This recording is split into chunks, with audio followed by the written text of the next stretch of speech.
When an investigative video crosses into the real world, the consequences don't always stop at views and comment sections, and that's the tension hanging over the creator economy right now. An independent journalist-style YouTuber named Nick Shirley went from publishing a deep-dive exposé to reportedly receiving death threats, including messages warning him that you'll be the next Kirk. It's a sharp reminder that the risks of covering alleged fraud don't end when the upload finishes processing, and it raises serious questions about creator safety, platform responsibility, and how far YouTube incentivizes confrontation when accountability content goes viral. To understand how this escalated, it helps to rewind to the video itself. Shirley built his channel around long-form investigative reporting, often adopting the tone and structure of traditional journalism but packaged for YouTube's algorithm. His Minnesota daycare exposé alleged large-scale fraud within a childcare subsidy system, framing the issue as a failure of oversight with real financial consequences.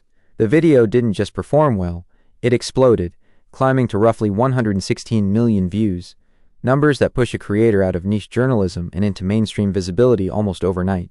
At that scale, the audience stops being just subscribers and starts including political actors, advocacy groups, and people who feel personally implicated by the claims. The backlash didn't emerge immediately. Early reactions followed a familiar pattern for investigative uploads. Praise from viewers who felt someone was finally scrutinizing a system they believe has been abused, and skepticism from critics questioning the framing, the sourcing, and whether the video unfairly painted certain communities with too broad a brush. Over time, that skepticism hardened into anger in some corners of the internet, particularly as clips and summaries spread beyond YouTube to platforms like X, where nuance tends to collapse into slogans. That's when Shirley began reporting direct threats, some explicitly violent, shifting the story from a debate over evidence into a conversation about personal safety. It's important to separate what's verified from what's still opaque. The existence of threatening messages has been acknowledged by Shirley, and screenshots circulating online show language that goes well beyond criticism. What isn't public is whether any specific threat has been deemed credible by law enforcement or tied to an identifiable individual. Still, from a platform and creator perspective, the mere presence of such threats changes the calculus. Once a creator is targeted in this way, the issue is no longer just about whether an exposé was accurate or responsibly framed, but about how online rhetoric can escalate into real-world danger. Why this matters to the Western YouTube ecosystem is broader than one channel or one video. Investigative content has become increasingly lucrative, both financially and algorithmically, because it promises high watch time, emotional engagement, and a sense of public service. At the same time, YouTube's monetization systems and brand safety rules were not designed with independent reporters regularly accusing institutions or individuals of fraud in mind.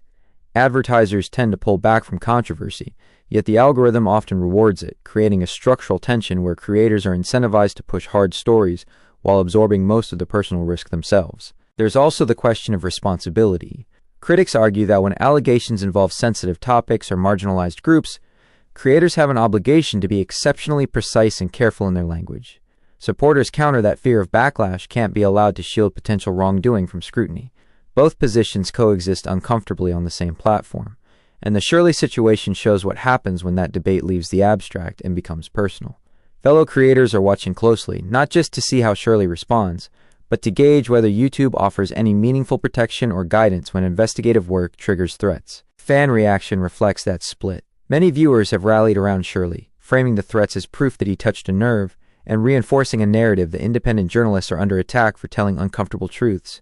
Others remain critical of the video's approach, insisting that disagreement with methodology doesn't justify threats, but also warning against conflating criticism with harassment.